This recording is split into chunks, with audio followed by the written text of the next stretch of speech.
Recently, the FDA sent a warning letter to a supplier of fluoride supplements, ordering them to cease and desist from manufacture or distribution of that product line. The FDA letter categorizes fluoride supplements as unapproved prescription drugs, not generally regarded as safe and effective.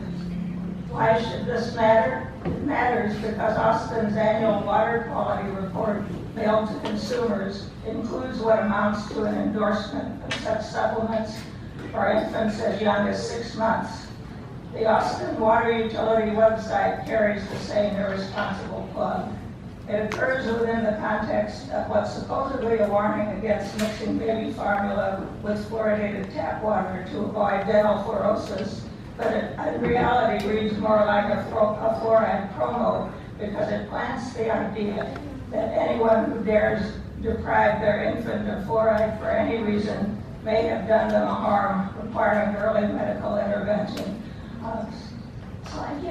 Here's the wording. If you use only non-fluoridated water, such as purified, deionized, or distilled water to prepare your baby's formula, your doctor may recommend fluoride supplements beginning at 6 months. However, next slide please. The FDA in its letter makes plain that ingestible fluorinated medications are not to be prescribed for children under 3 years of age. Even Dr. Wong, who drafted the sentence in question onto CDC language, admits it's based on recommendations drafted by 3 trade organizations whose members make money from prescribing supplements. Please.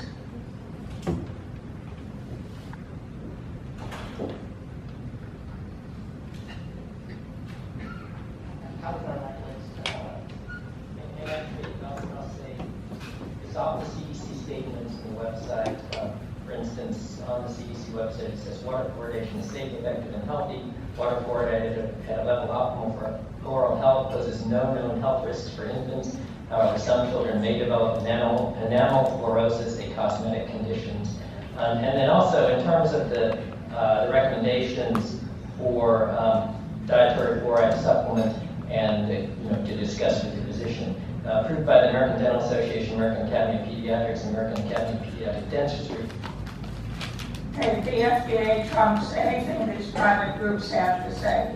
Austin Water's website and water quality report language in regard to supplements is unacceptable. Now is the perfect time to drop the tacit support of discredited fluoride-containing drugs for babies. And we've handed out all the relevant information, documents, and entered them into the record. Are there any questions or comments? Very much.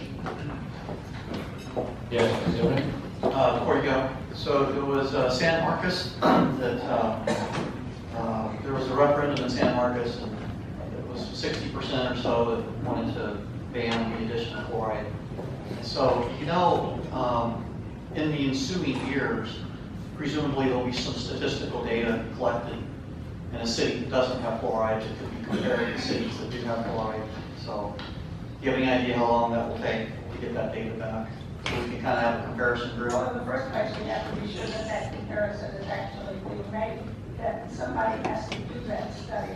If they did that study, I would think you would start to see some kind of results, and maybe, I'm guessing as a layperson, 5 years maybe as little kids grow up and start Right, because the FDA, Food and Drug Administration, right, Centers for Disease Control, these are the kind of things they ought to be looking at, right, in the years ahead.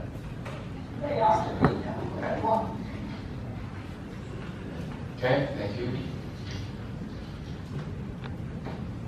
Jennifer Lucas. At the next podium will be Jeremy Madden. Good afternoon, Mayor, City Council.